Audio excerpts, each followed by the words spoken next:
Have you ever heard about the planetoid Eris? Believe it or not, this intriguing celestial body was only discovered in 2005.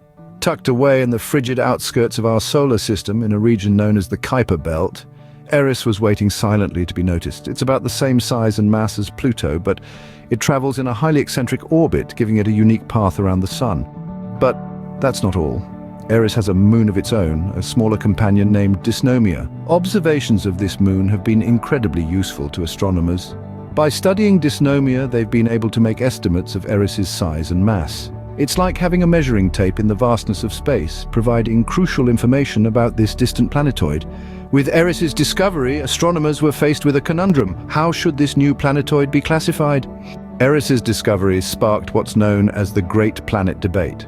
This celestial body, found nestled in the far reaches of the Kuiper Belt, threw astronomers into a tizzy. Why?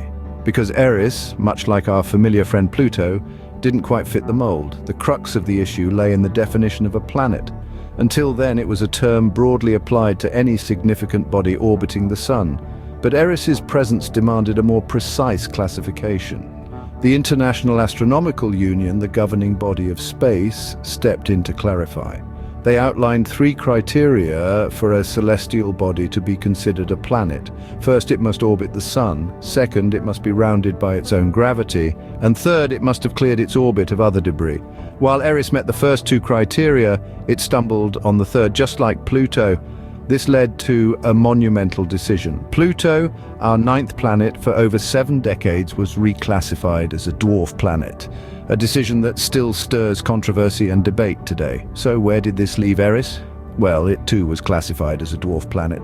Recent studies suggest that Eris might be even more fascinating than we initially thought.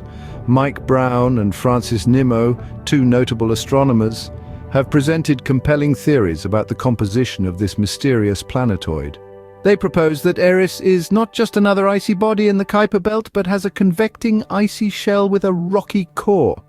This unique composition sets Eris apart from its much-debated sibling Pluto. Now, you might ask, how did they arrive at this conclusion? Well, our understanding of Eris's internal structure largely comes from observations of its moon, Dysnomia. By estimating Dysnomia's mass, astronomers can infer the size and mass of Eris itself. However, this is just the beginning. To refine our understanding of Eris, we need further measurements of Dysnomia's mass and a more precise determination of Eris's shape. So, despite its classification, Eris continues to captivate astronomers and space enthusiasts alike. While the Great Planet Debate has been resolved, the exploration of Eris is far from over. This icy world continues to intrigue and confound us as we strive to unravel its secrets. Eris's moon, Dysnomia, plays a crucial role in this ongoing exploration. You see, by studying Dysnomia, we can estimate Eris's size and mass, thereby gaining insight into its internal structure. However, our current understanding is just the tip of the proverbial iceberg. To truly comprehend Eris, we need to refine our models. And for that, we need more data. In particular, we need to take further measurements of Dysnomia's mass and Eris's shape. This will allow us to better determine the internal structure of Eris, and perhaps reveal whether it is indeed slushier than Pluto.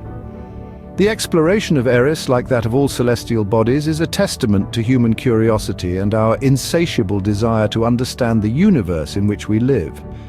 With each new discovery, our understanding of this fascinating dwarf planet grows. To continuously be enlightened, like and subscribe.